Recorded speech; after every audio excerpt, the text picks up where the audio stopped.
Apparently unaware of a concept known as depreciation, the Royal Canadian Bellhop Police thought it was actually a good financial decision to buy brand new vehicles for 1 week of G7 chauffeuring earlier this year. But there's a bizarre sidebar to this story, folks. Namely, if we're all supposed to be saving the planet by opting for electric and hybrid vehicles, how come all of those G7 cars were good old-fashioned gas guzzlers?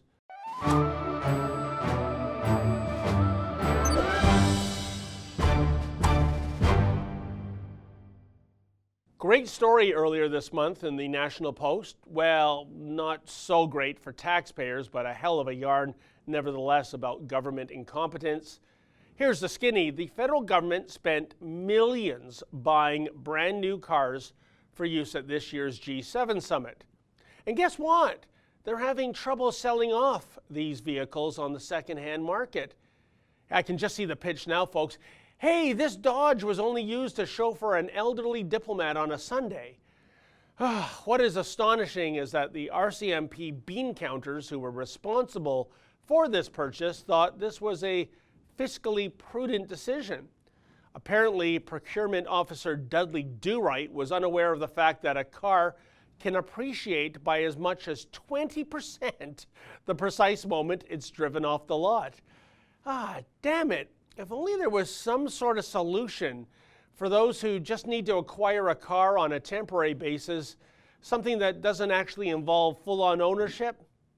Oh, that's right, there is a solution. It's called renting a car. So now the feds displaying a shocking, albeit typical, disregard for the taxpayer. Well, they're stuck with a fleet of redundant wheels they need to get rid of. Hey guys, you might want to play some ads on autotrader.ca.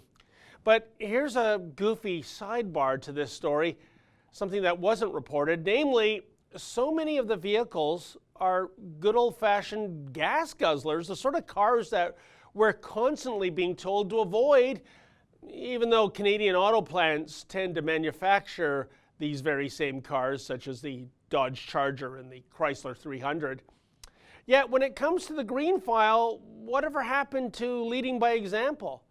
Aren't we being constantly preached to and even economically incentivized by government to buy plug-in hybrids and electrical cars so that we can reduce those evil carbon emissions and save the planet?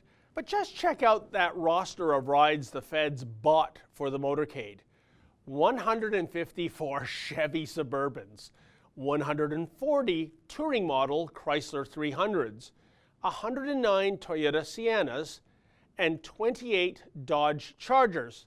Now, apparently the bureaucrats needed new rides too, so for, quote, administrative reasons, end quote, they also went on a shopping spree and picked up 88 Ford Escapes, 43 Mitsubishi Outlanders, 32 Nissan Rogues, 30 Dodge Journeys, and 7 Ford Explorers.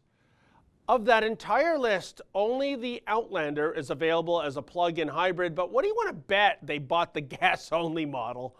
So for the other vehicles, there are indeed green alternatives by way of plug-in hybrids. For example, in the SUV category, instead of a Suburban, there's the Volvo XC90. In the minivan category, instead of the Sienna, there's the Chrysler Pacifica.